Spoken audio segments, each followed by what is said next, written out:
আমাদের যে একটা সরকার আছে, মানে সরকার নামে যে একটা প্রতিষ্ঠান আছে, এরা এই অশুভ শক্তিটাকে এক ধরনের প্রশ্রয় দেয়। আসছে ভাই 1.5 বছরের জন্য, চুক্তি করে 32 বছরের জন্য। কত বড় ফাজিল সে, চিন্তা করে দেখেন। এখন আমরা একটা ফাজিল সরকারের আন্ডারে আছে, সে কথাগুলো কিন্তু ভালো বলতো।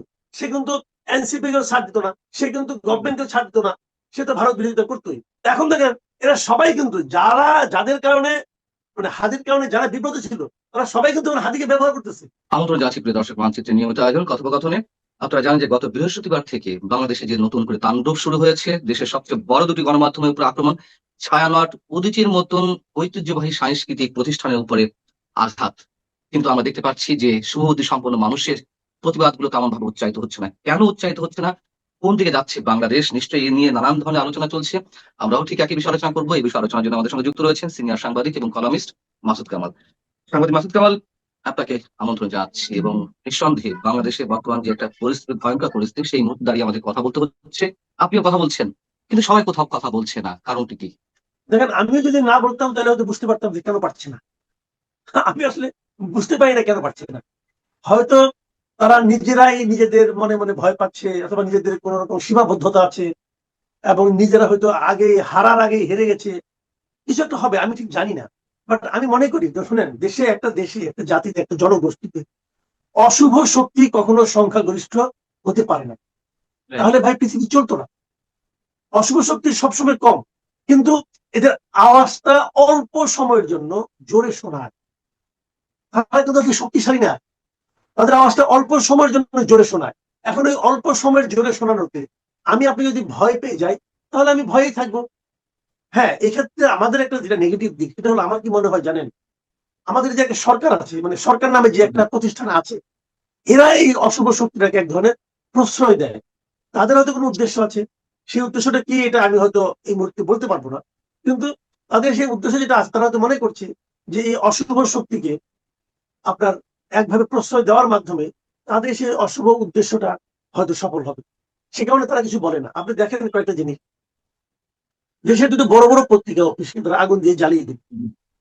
এরকম ঘটনা আমরা সর্বশেষ কবে দেখেছি? আপনি দেখিই নি হয়তো। স্বাধীনতা যুদ্ধের সময় হয়েছিল বলে শুনেছি, তাই না? তারপরেও তার দেখিনি। মর্নিং নিউজ আর আপনার ধরেন ইত্তেফাক পুড়িয়ে দেওয়া হয়েছিল। এছাড়া তো আরেকটা হয়নি। এখন কি হলো জিনিসটা? কেন হলো? কিভাবে হলো? আমরা কেউ জানি না। এবং ঘোষণা দিয়ে হলো, কেউ থামালো না। একজন আপনার সোশ্যাল মিডিয়ার মানে প্রোপাগান্ডা পরিচালনাকারী এক ব্যক্তি বিদেশ থেকে বললো যে হ্যাঁ, প্রথম আলো শেষ, এখন তোমরা ওইদিকে চলো, ওইটা শেষ, ওয়েল ডান বয়েজ, কি কি বললো না বললো। এবং এই তাদের এই স্ট্যাটাস দেখে, পোস্ট দেখে এরা যে আক্রমণ করলো, তাহলে এই পোস্টে আমাদের আইন শৃঙ্খলা বাহিনীর চোখে পড়ে নাই? তারা আগে থেকে যে সেখানে থাকতে পারতো না? তাদেরকে থামাতে পারতো না? কেন থামানো না? আপনি কোনো ব্যাখ্যা করতে পারবেন না তারা কেন থামালো না। এবং তারা যা ইচ্ছা তাই বলে। এই লোকগুলি কারা? এই লোকগুলি যখন শেখ হাসিনা সরকার চলছিল দেশে, তখন কি এই লোকগুলিকে শেখ হাসিনা সরকারের বিরোধিতা করে একটা কথা বলতে শুনেছেন এদেরকে? তখন এদের কাউকে দেখেছেন? দেখেননি। নুরুল কবির সারাটা জীবন এই কাজ তারা প্রতিবাদ করে গেলেন দুঃশাসনের বিরুদ্ধে। দেখা গেল এই শক্তিগুলো নুরুল কবিরকে দালাল বলে। যারা বলতেছে তারা তখন ছিল কোথায়? এটা এই কথা জবাব দেন আপনি আমাকে। তারা তো তখন সেখানে ছিল না। তাহলে এই যে বিষয়গুলো হতে দেওয়া হলো, আমি মনে করি এটা পুরো জিনিসটা একটা সরকারের আশ্রয় প্রশ্রয় থেকে তারা এই কাজগুলো করেছে। এবং যেহেতু সরকার পেছনে ছিল, হয়তো হয়তো আমার ধারণা যে যাদের কাছ থেকে আমরা প্রতিবাদ আশা করছি, আপনি আশা করছেন, তারা হয়তো সরকারের উপস্থিতির কারণে হয়তো তারা ভয় পেয়ে গেছে এবং তারা কোনো প্রতিবাদ করেন। এটা আমার ধারণা। এটা সম্ভবত আসল কথা। এবং আপনি নিশ্চয়ই বিস্ময়ের সঙ্গে লক্ষ্য করেছেন যে প্রথম আলো, ডেইলি স্টারের মতন বড় গণমাধ্যমের উপরে হামলা করা হলো, জ্বালিয়ে দেওয়া হলো, ভাঙচুর করা হলো। এগুলো তো নিশ্চয়ই আন্ডারগ্রাউন্ড কোনো পত্রিকা নয়। কিন্তু অন্যান্য গণমাধ্যম, তাদের ভূমিকাটা দেখুন। আমি শুধু অন্যান্য গণমাধ্যমের উপরে দায় চাপাবো না। প্রথম আলোর পক্ষ থেকে যে প্রতিবাদ কর্মসূচি দেওয়া হলো শুক্রবার সকালে, আমরা দেখলাম যে প্রতিবাদ কর্মসূচিটাও ঠিক মতো পালন করতে পারলো না। সম্ভবত একজন বক্তব্য দিল, তার কারণ যারা আগুন জ্বালিয়েছে, যারা দুর্বৃত্ত, যারা ভাঙচুর করেছে, তারা ওই জায়গাটিতে উপস্থিত ছিল এবং তারা ওইখানে বাধা প্রয়োগ করছিল যে কোনো কর্মসূচি পালন করা যাবে না। এবং কর্মসূচি ঠিকই তেমন ভাবে সফল হলো না, একজন বক্তব্য দেওয়ার মাধ্যমে শেষ হয়ে গেল। আপনি এই জায়গাটিতে কি সেই সরকারের প্রশ্রয় আশ্রয় আমরা এখানেই সীমাবদ্ধ থাকবো? না, এখানে আরেকটা বিষয় আছে, আমি বললি আপনাকে। আমাদের মিডিয়াগুলো না নানাভাবে সরকারের কৃপা দৃষ্টির মধ্যে থাকতে চায়। তারা মনে করে সরকারকে, সরকারি বিরাট ভজন হওয়া তাদের জন্য লস হবে। যেমন ওই যে বিজ্ঞাপনের একটা আছে না, মানে মিডিয়াগুলো তো সরকারি বিজ্ঞাপন পায়, তারা এই বিজ্ঞাপনটাকে হারাতে চায় না। তা না হলে আমি মনে করি কালকে যে ঘটনা ঘটেছিল, কালকের এই ঘটনার প্রেক্ষিতে সারা দেশে আমি মনে করি যে মিডিয়াগুলোর উচিত ছিল অন্ততপক্ষে একদিন কলম বিরতি করা। এটা উচিত ছিল। এটা করলে কি হতো, সরকার একটা বড় ধরনের চাপের মধ্যে পড়তো। সরকার কিন্তু কোনো চাপের মধ্যে পড়ে নাই। আগামীকালকে আমার ধারণা, আগামীকাল যদি আরেকটা মিডিয়া আক্রান্ত হয়, তখনও দেখবেন একইভাবে ঘটবে। এই যারা ভাঙবে, ভাঙচুরকারী, তাদেরকে প্রশ্রয় দেওয়া হবে। তারা ভেঙে চলে আসার পর সরকারের পক্ষ থেকে একটা ফোন করে আহু আহা উহু করা হবে, বলা হবে ঠিক আছে আমরা দেখে ক্ষতিপূরণ দিয়ে দিই অমুক তমুক। কিন্তু ক্ষতিপূরণ আপনি কি দিবেন? আপনি ক্ষতিপূরণ দিবেন টাকার অঙ্কে, কিন্তু ক্ষতিটা কি অর্থনৈতিক ক্ষতি হয়েছে? এই ক্ষতি তো হয়েছে সামগ্রিক ভাবে। এই ক্ষতি হয়েছে আপনার মানুষের মানে মত প্রকাশের স্বাধীনতার ক্ষেত্রে। এই ক্ষতিটাকে আপনি কিভাবে পুষিয়ে নেবেন আমি বুঝতে পারছি না। কেন তারা এটা এইভাবে করতে দিচ্ছে এটা আমার কাছে ক্লিয়ার না। কিন্তু এবং মিডিয়া যারা জড়িত আছে, মিডিয়া প্রত্যেকটা মিডিয়ার যারা সম্পাদক আছেন, যারা নীতি নির্ধারণী পর্যায়ে আছেন, তাদের যে আপনার এখানে একটা আমি বলবো নতজানু মনোভাব এই ঘটনার মাধ্যমে প্রকাশিত হয়েছে প্রতিবাদের ক্ষেত্রে আমি দেখলাম। এটা আমি মনে করি যে আমাদের জন্য একটা বড় ক্ষতি হয়ে গেছে। দেখেন আনিস আলমগীরকে ধরে নিয়ে গেল, আমি আনিস আলমগীরকে ধরে নিয়ে গেল কেন? তারা আনিস আলমগীর যে কথাগুলি বলেছিল, এই কথাগুলি তাদের কাছে কোনো জবাব ছিল না, এবং এই কথাগুলো তাদের পছন্দ হচ্ছিল না, তাদের গায়ে বিছুটির মতো লাগছিল, এই জন্য ধরে নিয়ে গেছিল। তো প্রত্যেকটা মিডিয়ার তো এটাই কাজ। মিডিয়ার কাজটা কি রে ভাই? মিডিয়ার কাজই তো এটা, যে প্রতিবাদ করা, যে তুমি এই কাজটা ঠিক করছো না বলে দেওয়া, ধরিয়ে দেওয়া। এই জিনিসটা সরকার সহ্য করছে না, এবং সহ্য করছে না বলেই যারা এরকম করছে তাদেরকে ধরে নিয়ে গেছিল। আপনাকে ধরে নিয়ে গেছিল কেন? আপনি কি করেছিলেন ভাই? কি করেছিলেন আপনি? যেখান থেকে আপনার ধরে নিয়ে গেছে ওখানে তো আপনি একটা শব্দ উচ্চারণ করেন নাই। ওখানে তো আরো অনেকেই ছিল, সবাইকে তো ধরে নাই। আপনাকে কেন ধরলো? ওখানে আরো অনেক সাংবাদিকও ছিল, তাদেরকে তো ধরে নাই। তো আপনাকে ধরার জন্য তাদের একটা ছুতার দরকার ছিল, সেই ছুতাটা নিয়ে গেছে। মধ্যে কথা হলো কথা পছন্দ হচ্ছে না, তুমি এমন কথা কেন বলছো যে কথাটা আমার গায়ে লাগে, যে কথাটা আমার গায়ে জ্বালা ধরায়? তুমি কেন এমন কথা বলছো? বলার মাধ্যমে তুমি জনগণের সামনে আমাকে উন্মোচিত করে দিচ্ছ যে আমি একটা মন্দ কাজ করছি। তো তাদের এটা পছন্দ হচ্ছে না, ধরার জন্য একটা ছুতা খুঁজছিল। ওখানে হয়তো ছুতা পায় না বলে আমি যাইনি, এখানে আমি জানি বলে যে থাকলে আমাকেও ধরতো।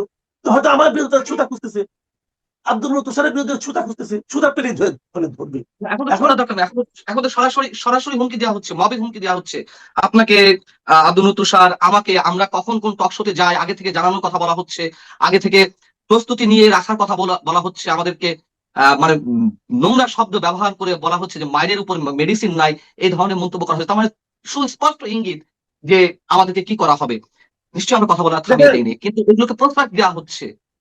মানে তারা যেগুলো বলতেছে সে তো দূর থেকে বলতেছে ভাই, সে তো মানে এই যে গ্রামে একটা প্রবাদ আছে না, যে গলির কুত্তায় গলিতে মাস্টার, বুঝছেন? তো ও তো থাকে আরেক গলিতে, এখন ওই গলিতে থাকে সে বলে সে আসুক না ভাই দেশে, দেশে এসে সেও বলুক যে মায়ের উপরে মেডিসিন নাই, আমরা দেখবো মেডিসিন আছে কিনা, আমরাও কিন্তু ইনকিউবেটর তাদের করতে নাই। তাদের এজেন্ট হয়ে কিছু সংখ্যক দুর্বৃত্ত তো সেই কাজগুলো সম্পাদন করছে। এখানে যে মানে ওদের হাতে প্রচুর কালো অর্থ আছে, তারা এদিকে আর এখানে কিছু মহামূর্খ আছে, এরা এগুলো শুনতেছে কিচ্ছু না। তোর ভাই আমি তো কালকে বলেছিলাম, দেখেন আপনি মবের মধ্যে ধরতে পারেন ঠিক আছে মানলাম, যারা নুরুল কবির গায়ে হাত দিল তাদের প্রত্যেকের ছবি তো আমরা ভিডিও দেখলাম। আপনি ভিডিওর ওই ছবি দেখে তাদের প্রতি অ্যাকশন নেন, কালকে অ্যাকশন নেন, দেখবেন এরপরে আর আসবে না।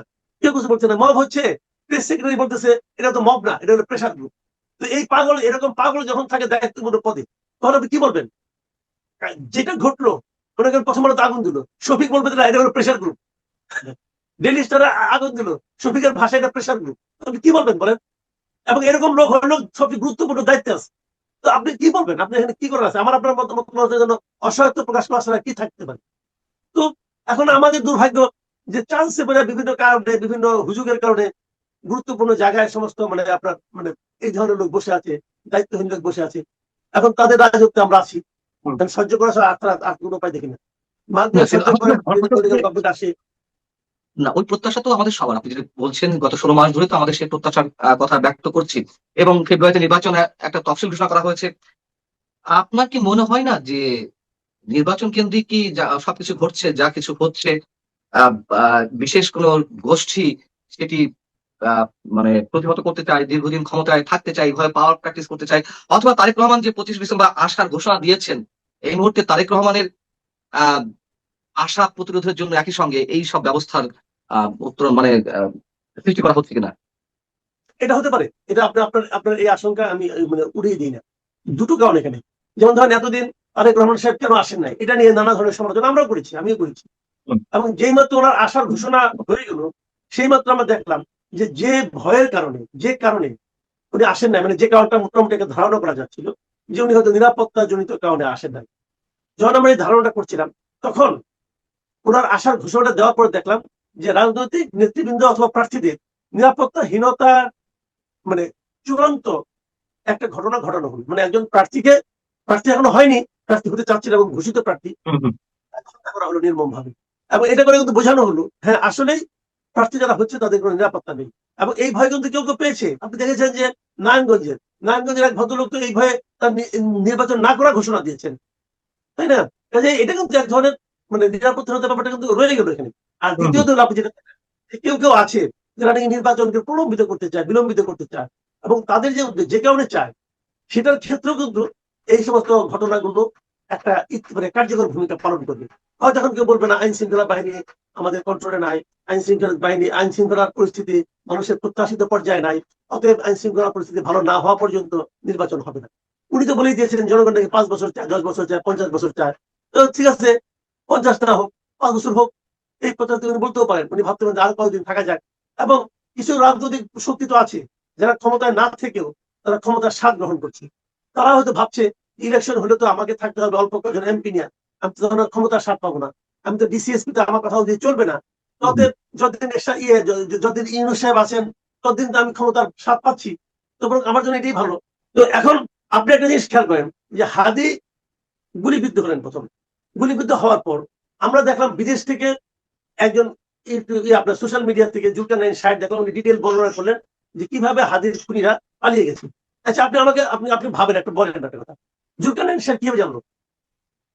জুলকারনাইন সাহেব সে কি এখানে ছিল? সে তো দেশেও থাকে না, সেই জানলো এভাবে। আমার ধারণা আমাদের দেশের গোয়েন্দা সংস্থার কেউ না কেউ তাকে তথ্যগুলি দিয়ে দিয়েছে যে তারা পালিয়ে গেছে। আমাদের দেশের গোয়েন্দা সংস্থার লোকগুলো জুলকারনাইন সাহেবকে কেন জানালো? আপনাকে ব্যাখ্যাটা বলি। হয়তো তারা সরকারকেও জানিয়েছে, হয়তো তারা প্রপার চ্যানেলকে জানিয়েছে, কিন্তু তারা বলছে চুপ করে থাকো। হয়তো বলছে, আমি কিন্তু শিওর না, আমি এইভাবে ইমাজিন করি যে কেন জুলকারনাইন সাহেব এটা বলে। আমার ইমাজিনেশন এরকম, আমার হাইপোথিসিস এরকম।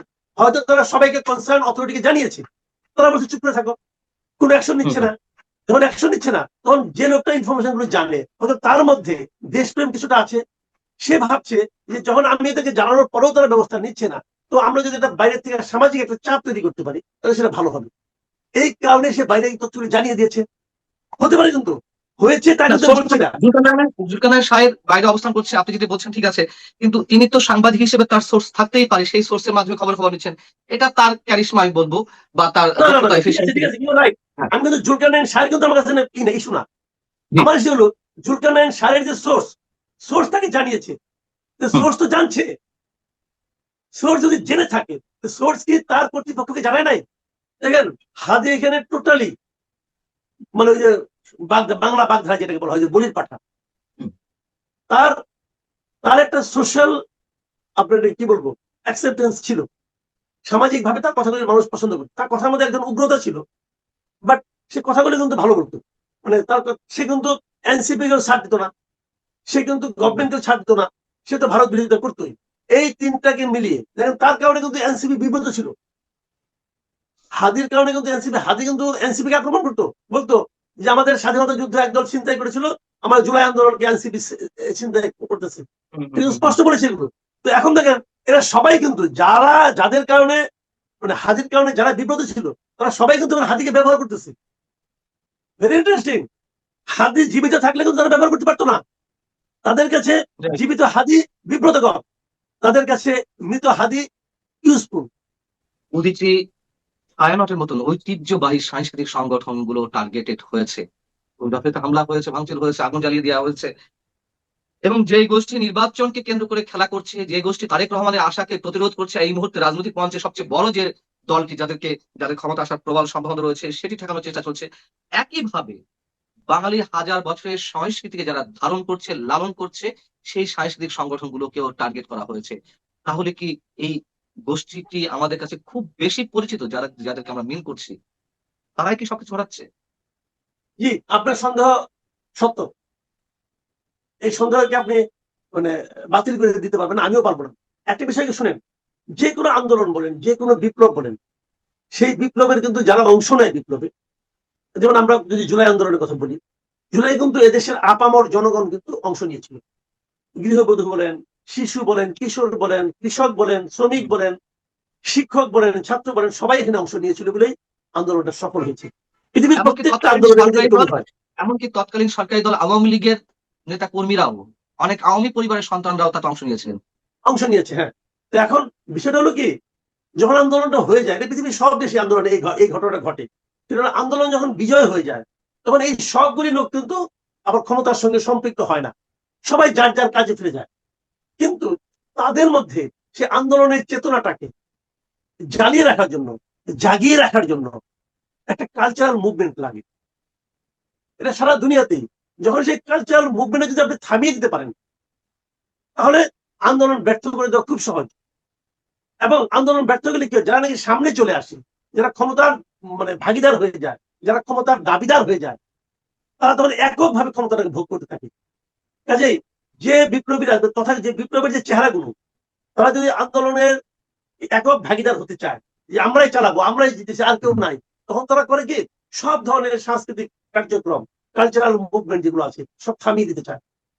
এবং আমাদের এখানেও সেটাই হয়েছে। আপনি দেখবেন মাও সেতুং এর এত বড় বিজয়, এটা কিন্তু সম্ভব হয়েছিল কালচারাল মুভমেন্টের কারণে। তারা বলেছিল যে আন্দোলনের পর একটা কালচারাল মুভমেন্ট লাগবে। কালচারাল মুভমেন্টটা এমন যে সেটা পরোক্ষভাবে পুরো জাতিকে ওই একটা সার্টেন কজের প্রতি, সার্টেন লক্ষ্যের প্রতি ঐক্যবদ্ধ রাখে। সেই জায়গাটাকে ধ্বংস করে দিয়েছে, জাস্ট ধ্বংস করে দিয়েছে। এবং এই জন্য তারা ওই দিকে তাদের লক্ষ্য, স্কুলের সঙ্গীত শিক্ষা লাগবে না। পৃথিবীর কোন দেশ আছে যেখানে স্কুলে এই ধরনের চিত্রকলা, চারুকলা, এটা তো একটা কলা বিজ্ঞান, তাই না? এটা তো এক ধরনের আপনার সাংস্কৃতিক, এটা বন্ধ করে দেয় পৃথিবীর কোন জায়গায় আছে বলেন আপনি? আমাদের এখানে করা যাবে না। আমাদের এই কাঠ বোল্লারা সিদ্ধান্ত নিয়েছেন। আরে সৌদি আরবে পর্যন্ত আছে স্কুলের সঙ্গীত শিক্ষা, নিঃসন্দেহে। আছে, সব জায়গায় আছে। আমরা পিছিয়ে যেতে আগ্রহ বোধ করছি। তো এটাই হচ্ছে এখানে, আর কিছু না।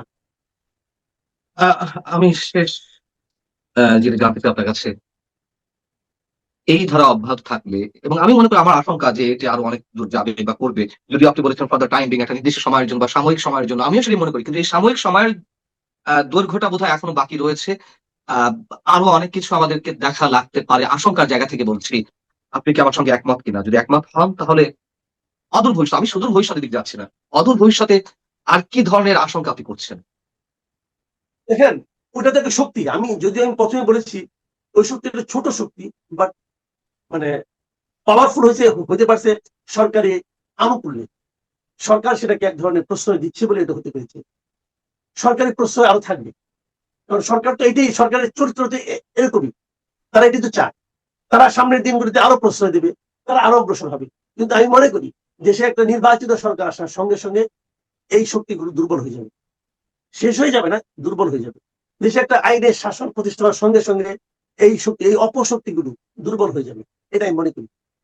না, কিন্তু সেটাই তো বাধাগ্রস্ত হচ্ছে, এবং সেটাকে বাধাগ্রস্ত করার জন্য চেষ্টা করছে, জি, তারা সেটাকে বাধাগ্রস্ত করার চেষ্টা করছে, কিন্তু সেই চেষ্টার আমরা চরম রূপটাই দেখেছি, আমার ধারণা। এটা কি চরম রূপ আপনার কাছে মনে হচ্ছে যে আস্তে আস্তে এখান থেকে আহ মানে পজিটিভলি ইউটার্ন হবে, নাকি এটা অবশ্যই, আরো অনেক দূর যাবে? অবশ্যই আমার মনে হয় এটা পজিটিভলি রিটার্ন হবে। আমার আমার ধারণা এটা আমরাও সেটি পজিটিভলি রিটার্ন হবে কিন্তু। আমরাও সেটি প্রত্যাশা করি। আমি আরেকটা বিষয় আপনার দৃষ্টি আকর্ষণ করছি, একটু 1 মিনিটের মধ্যে শেষ করবো, মানে আপনার উত্তরটা দিয়ে আমরা শেষ করবো নিয়ে। সেটি হচ্ছে, আমরা দেখলাম যে freedom coalition, media freedom coalition নামে একটা বৈশ্বিক সংগঠন, যার সদস্য রাষ্ট্র 51টি, তারা একটি বিবৃতি দিয়েছে যথেষ্ট পরিমাণ উদ্বেগ জানিয়ে, এবং যা কিছু বাংলাদেশে ঘটছে তার নিন্দা জানিয়ে। সেখানে Netherland, Ireland, Britain, France, Norway সহ 10টি রাষ্ট্র রয়েছে। যুক্তরাষ্ট্র এর সদস্য রাষ্ট্র হওয়া সত্ত্বেও ওই বিবৃতিতে যুক্তরাষ্ট্র স্বাক্ষর করেনি, বা তাদের নাম আমরা দেখতে পেলাম না। এটা কি অন্য কিছু মিন করে বৈশ্বিক রাজনীতির জায়গা থেকে বাংলাদেশকে কেন্দ্র করে? আমি দেখেছি এই বিষয়টা নিয়ে আপনি গতকালকে একটা কন্টেন্ট করেছেন। আপনার আশঙ্কাটাকে আমি একদম উড়িয়ে দিই না, কারণ এখানে একটা নানা ধরনের রাজনীতি চলছে। যুক্তরাষ্ট্র এটাকে যদি স্বাক্ষর করতো সেটা স্বাভাবিক ছিল। আর যখন অস্বাভাবিক ঘটনা ঘটতে থাকে, তখন সেটা কারণ দিকে তাকাতে হয়। যুক্তরাষ্ট্র এই সরকারের কাছ থেকে এরই মধ্যে অনেক ধরনের সুযোগ সুবিধা পাচ্ছে, বিশেষ করে আমাদের সমুদ্র উপকূলে বন্দর টন্দর এই সমস্ত বিষয়ে তারা যা যা চেয়েছে, আমার ধারণা এই সরকার তা তাদেরকে দিচ্ছে। এই সমস্ত কারণে হয়তো তারা কৃতজ্ঞতা বশত অথবা চক্ষু লজ্জার খাতিরে তারা হয়তো সিরিজটা করেনি। কিন্তু অন্যান্য যে ইউরোপিয়ান দেশগুলো যে কাজটা করেছে, যে প্রতিবাদটা জানিয়েছে, যে উদ্বেগটা প্রকাশ করেছে, সেই উদ্বেগটাই স্বাভাবিক। যুক্তরাষ্ট্রের আচরণটা এবং দৃশ্যটা অস্বাভাবিক, কিন্তু যুক্তরাষ্ট্র যা করেছে এটা তাদের সঙ্গে তাদের যে প্রাপ্তি যোগ সরকারের কাছ থেকে, হয়তো সেটার কারণে তারা করেছে। এবং তারা হয়তো বলবে সামনে, দেখো এত বড় একটা বিবৃতির মধ্যে আমি ছিলাম না, আমি তোমাকে আরো এইভাবে চালিয়ে যাবো তোমার পক্ষে, তুমি আমাকে আরো এই সুযোগ সুবিধা দাও। সরকার তখন নির্দ্বিধায় দিতে থাকবে, কারণ এই দেশ উচ্ছন্নে গেল কি ভালো হলো কি মন্দ হলো, এটা নিয়ে এই সরকারের কোনো দায়বদ্ধতা নাই, তাদের কোনো জবাবদিহিতা নাই। আসছে ভাই 1.5 বছরের জন্য, চুক্তি করে 32 বছরের জন্য, কত বড় ফাজিল চিন্তা করে দেখেন। তো এখন আমরা একটা ফাজিল সরকারের আন্ডারে আছি, কিছু করার নাই ভাই। কিছু করার নাই। সাংবাদিক মাসুদ কামাল, আপনি নিরাপদে থাকবেন, ভালো থাকবেন। দর্শক আপনারাও ভালো থাকবেন। আল্লাহ হাফিজ।